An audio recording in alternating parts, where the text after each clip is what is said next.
नमस्कार बंधुओं, कैसे हैं आप? कुशल होंगे आशा करते हैं हम।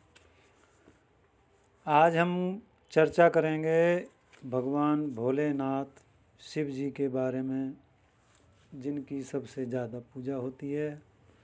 हमारे अनेक अनेक हर घर में अनेक प्रकार से लोग इनकी पूजा करते हैं, जल चढ़ाते हैं, इनको अलग अलग द्रव्यों से स्नान भी कराते हैं और हमें काफ़ी कुछ लाभ भगवान भोलेनाथ से होता रहता है। देखिए, भगवान भोलेनाथ इतने भोले हैं कि सबसे ज़्यादा जल्दी प्रसन्न होने वाले हैं तो वो हैं शिव भगवान भोलेनाथ। जभी तो इनका नाम भोलेनाथ रखा है। ये थोड़े से एक लोटे जल में और प्रसन्न हो जाते हैं। प्रसन्न करने वाला होना चाहिए। तो आप हमारा ओम वास्तु ज्योतिष चैनल देख रहे हैं, आपको पसंद आता है, आप शेयर करें, आप और भी सब्सक्राइब करें, बेल आइकन की घंटी भी दबाएं। और अब हम आज बतलाएंगे आपको। देखिए, कुछ समय बाद ही शिवरात्रि भी आ रही है। इसके बाद कुछ समय बाद श्रावण मास भी आएगा।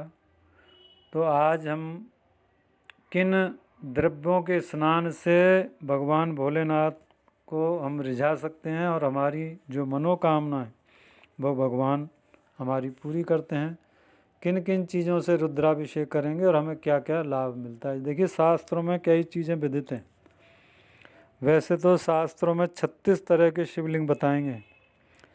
इसमें सबसे प्रायकर अष्ट धातु के जो शिवलिंग है वो सर्व सिद्धि फल प्रदाता कहा गया है, जिसमें ओज रूप पारा मुख्य धातु से शिवलिंग पारस शिवलिंग की भी चर्चा होती है। शास्त्रों में सोने के शिवलिंग की पूजा का भी विधान है। ऐश्वर्य के लिए, लक्ष्मी प्राप्ति के लिए चांदी से मन शांति वैभव जो प्राप्त करना होता है वो चांदी के शिवलिंग से होता है। तांबे के शिवलिंग से आरोग्य की प्राप्ति होती है। पीतल के शिवलिंग से ज्ञान व मोक्ष की प्राप्ति होती है। जस्ते के शिवलिंग से भौतिक सुख की प्राप्ति होती है और शीशे के शिवलिंग से शत्रुओं का नाश होता है। ऊपरी जिनके बाधा होती है निवारण के लिए रांगे के शिवलिंग के लिए भी इसमें शास्त्रों में आया हुआ है। और जिनको दीर्घायु चाहिए वो रांगे के जो शिवलिंग होते हैं उनको पूज कर और दीर्घायु प्राप्त होती है। वैसे तो अलग अलग शिवलिंग की शास्त्रों में पूजा वर्णन किया गया है। कई प्रकार के शिवलिंग हमें मिलते हैं, तो हम और भी चर्चा करेंगे। और आज हम आपको ये बताने जा रहे हैं कि किस चीज़ का स्नान रुद्राभिषेक करने से क्या फल की प्राप्ति होती है। देखिए, हर कोई ना कोई परेशान है। किसी के संतान नहीं है, किसी के मकान नहीं है, किसी के कारोबार में बड़ी प्रॉब्लम है, किसी के वंश वृद्धि में बड़ी समस्या है, किसी के झगड़ा चलता है। यानी कि कहीं ना कोई समस्या हर व्यक्ति के है। तो व्यक्ति तो परेशान है ही। अब हम सुख भी चाहते हैं कि सुखी हों। कैसे सुखी हों? तो सबसे आसान शास्त्र में जो वर्णन जो चीज़ें हैं उसमें सबसे जल्दी प्रसन्न होने वाले वो हैं शिव भगवान, शिव शंकर, भोलेनाथ, शिव जी। इनको आप अति शीघ्र प्रसन्न कर सकते हैं। तो कैसे प्रसन्न कर सकते हैं? किस चीज़ की आपकी कमी है, उस चीज़ की आप मनोकामना अगर मन में रखते हैं। अगर देखिए, जल से जो अभिषेक करते हैं भगवान भोलेनाथ को, सिर्फ जल से रुद्राभिषेक करते हैं, उनको वृष्टि होती है व्याधि की। और जो व्यक्ति शांति के लिए घर में कलह हो रहा है, शांति की कामना चाहता है भोलेनाथ से तो कुशोदक होता है, कुशोदक से अभिषेक करना चाहिए। अब किन्हीं व्यक्तियों के पशु प्राप्ति की रहती है, जैसे गांव में खेत खलिहानों में पशु बिना भी जीवन नहीं है, तो पशु प्राप्ति के लिए दही की जो रुद्राभिषेक है, दही से रुद्राभिषेक शास्त्र में बतलाया गया। अब जैसे काफ़ी लोग होते हैं जी हमें तो लक्ष्मी की प्राप्ति होती नहीं है, पैसे आते हैं चले जाते हैं, रुकते ही नहीं हैं। तो देखिए एक शास्त्र में ये बहुत ऐसा प्रमाण है इसका, आप करके भी देख सकते हैं, और इससे अब तक सभी को लाभ मिला है। आपको भी मिलेगा, मुझे भी मिला है। ये बातें ऐसे ही मिथ्या नहीं है, शास्त्रों की बातें झूठी नहीं होती। कहीं ना कहीं अगर आपको लक्ष्मी चाहिए, लक्ष्मी कहीं आपकी रुकी हुई है, कोई पैसा नहीं दे रहा, आपका स्वयं का पैसा नहीं दे रहा, चक्कर लगवा रहा है, परेशान कर रहा है, तो जिस व्यक्ति से आपको पैसे लेने हैं, ठीक है, उसका नाम पता होगा, उसके पिताजी का नाम पता होगा, हो सकता है उसका जो जगह स्थान वो पता होगा, और आप अपना नाम, अपने पिताजी का नाम और अपना जो भी स्थान जहाँ रह रहे हैं, आप भगवान भोलेनाथ से प्रार्थना करें और गन्ने का रस चढ़ाएं। देखिए गन्ने का जो रस है प्रायकर, अब तो गर्मियों का समय है, मिल जाता है आसानी से, तो हमें गन्ने का जो रस है जिससे भी हमको लेना है, उनको हमें ये बोलना है कि हमें गन्ने का रस भगवान भोलेनाथ के अर्पण करना है। देखिए ये विशेष बात इसको आप पहले समझें और फिर आप वहाँ बोलें, क्योंकि कई बार जब हम गन्ने का रस पीते हैं तो उसमें नींबू भी होता है और भी कई चीज़ें डलती हैं, लेकिन भगवान भोलेनाथ के जब हम गन्ने के रस का स्नान करवाते हैं, रुद्राभिषेक करवाते हैं, तो वो मशीन को धोकर, जिस जो गन्ना का रस जो निकालता है व्यक्ति, वो मशीन को धोकर, ठीक है ना, फिर आपको वो गन्ने का रस निकाल के देगा। तो उसमें किसी तरह का ना तो कोई मसाला होता है, न कोई तरह की और अलग चीज़ होती है, सिर्फ गन्ने का जूस ही निकलता है, ठीक है ना। उस गन्ने के रस से, जूस कह लो, रस कह लो, उस गन्ने के रस से आप एक स्टील के लोटे में डाल लें और भगवान भोलेनाथ के आगे बैठ जाएं आराम से, और ओम हुम जुम सह या ओम नमः शिवाय, ठीक है, इसका आप मंत्र करते रहें, और धीरे धीरे धीरे, देखिए दो दो धार एकदम चलनी चाहिए, धार टूटनी नहीं चाहिए, थोड़ी थोड़ी चाहे पतली धार हो कोई दिक्कत नहीं, धीरे धीरे धीरे धीरे पूरा आप गन्ने के रस का स्नान आप करवाएंगे तो आपको धन की प्राप्ति होगी। इसको कोई रोक नहीं सकता है। शास्त्र में जो विधित है वो 101% सत्य बातें हैं। इसलिए जिन व्यक्तियों को, जिन माताओं को, जिन बहनों को, जिसको भी लक्ष्मी प्राप्ति की इच्छा है, जो लक्ष्मी चाहते हैं, उन सभी को गन्ने का रस, आप देखिए ये बारी है महाशिवरात्रि, महाशिवरात्रि के दिन आप करें इसको कार्य को, और वैसे भी हर सोमवार को कर सकते हैं।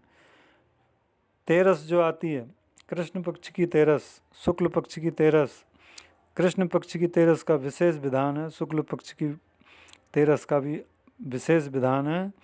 इन दोनों दिनों भी विशेष प्रकार की जो मनोकामनाएं अति शीघ्र पूरी होती हैं, शिव तेरस भी बोलते हैं उसको।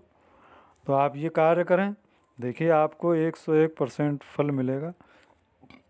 अब हम चर्चा करते हैं, जैसे किन्हीं के पुत्र नहीं है, ठीक है, किन्हीं के कन्या है, किन्हीं के पुत्र नहीं है, या किसी के संतान नहीं है, इसमें दोनों चीज़ें हैं। तो जिनके संतान नहीं है उनको मधु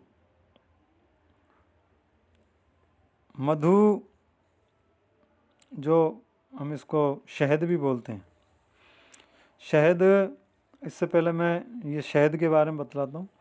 शहद का और घी का जो अभिषेक करते हैं उनको मोक्ष की प्राप्ति होती है, और जो पुत्र की कामना या संतान की कामना चाहते हैं उनके लिए भी विशेष है।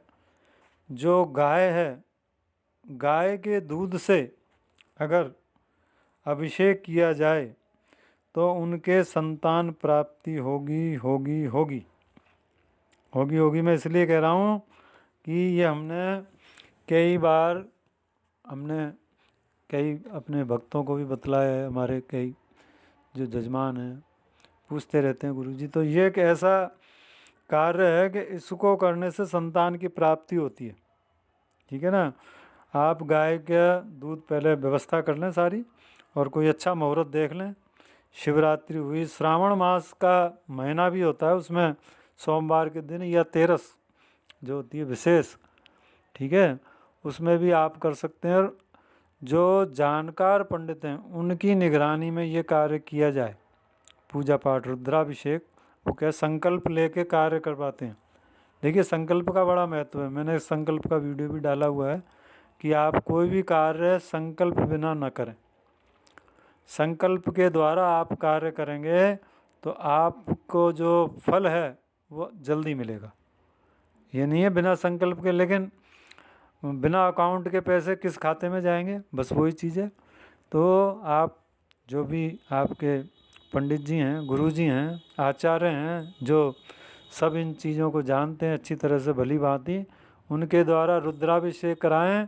देसी गाय हो तो बहुत अच्छी बात है, नहीं तो गाय का प्योर दूध उससे आप अभिषेक कराएं भोलेनाथ को। तो जिसके डॉक्टरों ने मना कर दिया ना कि जी इसके संतान नहीं होगी, या मृत संतान, कई बार ऐसा भी होता है माता बहनों के कि मृत संतान पैदा होती है, 8वें महीने की 9वें महीने की कोई ना कोई ऐसी गड़बड़ी हो जाती है कि संतान जीवित ही नहीं रहती। उन सब के लिए एकमात्र ऐसा उपाय है कि इससे भगवान भोलेनाथ अवश्य संतान देते हैं। तो बहुत कारगर उपाय है ये। आप करें। डॉक्टरों के भी आप हज़ारों रुपए खर्च करते हैं, तो डॉक्टरों के तो ठीक है, मैं किसी के लिए मना नहीं कर रहा हूँ, लेकिन भगवान भोलेनाथ पर किया हुआ खर्चा एक तो तुरंत मिलता है। आप अगर भगवान भोलेनाथ की, शिव जी की पूजा में अगर कोई भी खर्चा करते हो तो मैंने तो प्रत्यक्ष देखा हुआ है, प्रत्यक्ष मैं प्रमाण हूँ, ठीक है ना। मैंने उस पैसे को तुरंत आपके पास आएगा वो पैसा। उसमें इतनी तासीर है भगवान भोलेनाथ की। चाहे आप रुद्राभिषेक कराओ, चाहे 10 रुपये का प्रसाद चढ़ाओ, भगवान भोलेनाथ के द्वारा किया हुआ कार्य कोई भी है। इसलिए आप बेफिक्र होकर ये कार्य करें, आपको संतान की प्राप्ति अवश्य होगी। अब देखिए शिव जी को जो सबसे ज़्यादा प्रिय है वो है जल की धारा। जल की धारा आप श्रावण मास का महीना है, या ये अभी महाशिवरात्रि है, इससे पहले आप एक मटके को सजाकर पूरा अच्छी तरह से उसमें जल भरकर, शुद्ध जल, थोड़ा सा केवड़ा, गंगा जल, थोड़ा सा इत्र, सुगंधित, ये सारी चीज़ें द्रव्य उसमें डाल के, और एक नीचे हल्का हल्का हल्का छेद, छोटा छेद करके उसमें वो धारा भगवान भोलेनाथ के शीश पर, जटा पर आती रहती है। भगवान भोलेनाथ को बड़े प्रसन्न होते हैं भगवान। और जिस समय जल उनके मस्तक पर, जिसके द्वारा भी वो धार चलती है, उसके लिए वो बड़ा आनंद प्रतीत होते हैं, और उनके प्राय कर जो भी समस्या है वो भगवान भोलेनाथ स्वतः ही दूर कर देते हैं। ये विशेष बात है। अब देखिए यहाँ पर ज्वर और कोप को शांत करने के लिए जो जलधारा बतलाई है उसका भी एक विस्तार से, जैसे 1000 आप मंत्रों से घी की धारा से रुद्राभिषेक करें तो वंश भी वृद्धि होती है। प्रमेह रोग के लिए विशेष रूप से केवल दूध की जो धारा होती है उससे, इसमें संकल्प में हम जो संकल्प लेते हैं ना, उसके आधार पर ही वो कार्य होता है। मनोविलासित कामना किसी की पूरी नहीं हो रही, उसके लिए भी ये अपने दूध की जो धारा है बहुत ज़्यादा पावरफुल है, काम करती है। बुद्धि की जो जड़ता है, ठीक है ना, बहुत से लोग ऐसे हैं बुद्धि से, जैसे मंद बुद्धि कहते हैं ना लोग, उनकी बुद्धि को प्रखर करने के लिए दूध में शक्कर मिलाएं और फिर अभिषेक करें। देखिए भगवान भोलेनाथ उनकी बुद्धि को उसमें बहुत इजाफा होगा, मतलब काफ़ी बहुत तीव्र बुद्धि धीरे धीरे धीरे धीरे हो जाएगी। अगर आपका कोई ऐसा शत्रु है जो आपको दिन रात आपके दिमाग में, आप खाते पीते चलते, वो शत्रु आपको परेशान करता है, ठीक है, ये भी समझने वाली बात है। आजकल बहुत शत्रु हो रहे हैं लोगों के, तो उसके लिए भी भगवान भोलेनाथ का एक सरसों के तेल से अभिषेक बतलाया। देखिए ये जो सरसों का तेल है, ये बिना किसी ज्ञानी के न करें, इसमें ये थोड़ी सी विशेष बात है। ज्ञानी जो भी आपके आचार्य हैं, गुरुजी हैं, उनके द्वारा ही ये कार्य करें। तो सरसों के तेल से अभिषेक करने पर शत्रु का विनाश होता है। ये भी है शास्त्रों में, ऐसा ही नहीं हर चीज़ का है। अब देखिए क्षमा रोग, यक्षमा रोग यानी तपेदिक जो होता है, उसको पहले होता था काफ़ी, उसको दूर कर, अब किसी के तपेदिक हो गया तो उसको दूर करने के लिए मधु यानी शहद से अभिषेक करेंगे तो वो दूर हो जाएगा, वो बीमारी दूर हो जाएगी। पाप 6 की इच्छा वाले को मधु शहद से आरोग्य की वृद्धि भी होती है, घी से दीर्घायु होती है, और गोदूध से लक्ष्मी की कामना वाले को ईख गन्ने पुत्रार्थी को शर्करा चीनी मिश्रित जल से। अब देखिए घर में किसी के लड़ाई झगड़े पति पत्नी में होते रहते हैं छोटी छोटी बातों पर, उनके लिए भी एक विशेष मैं बतला देता हूँ कि 1.25 पाव दूध यानी 300 ग्राम आप दूध ले लें और उसमें तकरीबन 5 चम्मच बूरा, ठीक है, अगर चीनी है तो उसको बारीक कर लें, और नहीं तो बूरा मिल जाता है आराम से, कोई दिक्कत। 5 चम्मच बूरा आप उसमें डाल के अच्छी तरह से मिक्स कर लें स्टील के लोटे में। देखिए दूध को तांबे के लोटे में नहीं डालते, ये भी ध्यान रखना है। तो अब चढ़ाना कैसे है कि आप जो हमारे पास स्टील का जो लोटा है उसमें हमने ये दूध मिक्स कर लिया। अब हथेली के ऊपर हमको लोटा रखना है, दोनों हथेलियों के बीच में, या एक हथेली में भी रख सकते हैं, और आराम से बैठ जाएं भोलेनाथ जी के मंदिर में आलती पालती मार के, और कुछ देर के लिए सब कुछ आप भूल जाएं, ठीक है ना। कोई भी व्यर्थ की बात नहीं होनी चाहिए, पास में मोबाइल नहीं होना चाहिए। देखिए भगवान के हम जाते हैं तो मोबाइल लेकर नहीं जाएं, पूजा करते समय मोबाइल आपके पास नहीं होना चाहिए, दूर होना चाहिए, या तो उसको म्यूट कर दें कुछ समय के लिए, क्योंकि इसमें ज़्यादा समय नहीं लगता है। अब आपको अपना नाम अपना गोत्र, ठीक है, भगवान भोलेनाथ के सामने कि भाई मेरी भगवान भोलेनाथ ये मेरी समस्या है, पति पत्नी में जिनके अनबन है पत्नी का नाम लें, ठीक है, और अगर पति है तो पत्नी का नाम लें, पत्नी है तो पति का नाम लें, दोनों कर सकते हैं ये, ठीक है। अब उस दूध की धार को धीरे धीरे धीरे धीरे ओम नमः शिवाय, ओम नमः शिवाय, इस प्रकार मंत्र धीरे धीरे धीरे आप बोलते जाएं, और उस दूध की धार को धीरे धीरे धीरे धीरे पूरा जो मिश्रित है उसको आप धीरे धीरे भगवान भोलेनाथ के शीश पर चढ़ा दें। पूरा चढ़ाने के बाद एक दीपक लगा दें आप वहाँ। दीपक लगाने के बाद अपना जो ये माथा है, सिर, वो शिवलिंग के ओर पूरा झुका दें इस तरह से। चंदन अष्टगंध होती है, उससे भगवान भोलेनाथ के त्रिपुंड बना दें। त्रिपुंड बनाने के बाद आप सभी को प्रणाम कर लें, गजानन जी, माता पार्वती, कार्तिक, नंदी, इन सबको प्रणाम करके, और धरती माता को 3 बार प्रणाम करके उठ जाएं। ऐसा 11 दिन कंटिन्यूज करने से भी आपके जो घर में पति पत्नी में जो कलेश है उसमें आप देखना, जिस दिन से आप शुरू करोगे ये कार्य, इसके बाद आपके धीरे धीरे घर के जो कलेश हैं पति पत्नी के, वो धीरे धीरे समाप्त हो जाएंगे। तो भगवान भोलेनाथ के पास तो हर चीज़ का उपाय है। आप श्रद्धा से, मन से, क्रम से, वचन से आप ये कार्य करेंगे तो आपके सारे कार्य सिर्फ भगवान भोलेनाथ ही कर देंगे और कहीं जाने की ज़रूरत ही नहीं है। ये देखो आप, पर श्रद्धा आपकी ही रहेगी। आप देखिए, श्रद्धा से कोई भी कार्य करेंगे तो आपको अवश्य लाभ होगा।